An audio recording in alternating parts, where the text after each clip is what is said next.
Nandito pa rin ako sa Villalobos Street, ang kalsada na aktual na huling dinaanan ng Poong Nazareno bago ito tuloy ang naibalik sa loob ng Minor Basilica ng Quiapo Church. Nakita natin marami mga deboto na naghatid sa kanya sa loob ng simbahan. Pero ang tanong ay, gaano nga ba karaming basura ang naiwan ng ating kababayan? Ang huling report ng ating MMDA Clearing Operations Group mahumigit kumulang 192 na tonelada ng basura ang kanilang nakakalap at ito ongoing pa rin sa kanilang paglilinis sa iba't ibang lugar dito sa Maynila. At kasama pa rin natin ang ating mga kawani mula sa Manila Department of Public Service at tatanungin natin sila kasi naglilinis sila. Sir, kamusta po ang inyong paglilinis? Anong oras po kayo nag-umpisa rito? 1:30 ng madaling araw.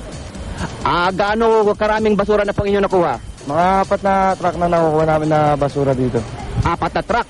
Ano po ba yung karamihan, yung karaniwang basura na nakukuha natin, na nadadakot natin? Mga plastic, styro, lalagyan ng pagkain, lalagyan ng kape. Yun po yung mga madalasan na nakukuha namin na basura dito. Okay, salamat sir. Tuloy-tuloy ang kanilang ginagawang paglilinis at syempre, tuloy-tuloy pa rin ang buhay ng komersyo dito sa Quiapo Church, sa Plaza Miranda. Tanungin natin si Ma'am. Ma'am, kamusta po ang benta kahapon? Okay naman po, malakas. Malakas? Gaano po kalakas? Basta po, maraming bumibili. Magkano po kinita nyo? 15,000. 15,000 mula sa karaniwang. Bentahan, 3,000 lang, ganun. So from 3,000, 15 bilang inyong kinita. Ano po yung pinakamalakas na nabibili rito? Sa ibus. Yung suman sa ibos, ito po yung sumang dilaw na kanilang binibenta rito. Okay, salamat po ma'am. Siyempre kung meron po mga bumibili ng mga pagkain, meron din po nagpapahula. Ma'am, kumusta po ang paghuhula kahapon? Ayos naman, malakas din naman. Magkano po ang inyong naging kita sa paghuhula? 1,000 naman, kumita kami. 1,000 pesos mula sa karaniwang, ano po yung usual na kinikita? Yung pang araw-araw na panghula. Usual day po, magkano po ang inyong kinikita? Minsan din, basta 1,000 na doon, 500, pinakamababan. Pero kapon po 1,000? Oo. Ano po ba yung laging ang karaniwang pinahula nila? Yung love life, yung pera, yung trabaho, sa pamilya. Okay, very good. Salamat ma'am ha. Okay, so alamin din natin ang huling report ng kapulisan dito sa Maynila.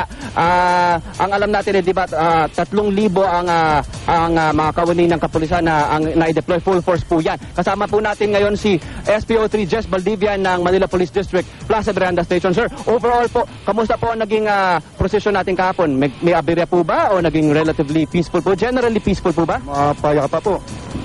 Mapayapa naman po. Ano po ba, meron po ba tayo na-enkwentro na mga problema, aberya? Super, wala nang naulat na peaceful po ang paligid namin. Ang huling report po, 18 hours sir, dito po tayo. 18 hours po ang ibinyahe, total na ibinyahe ng Poong Nazareno bago po naibalik sa loob ng simbahan. 18 hours po ito po medyo nalalapit sa 22 hours na last year na ginugol sa pagbiyahe. Bakit po umabot ng 18 hours kaya?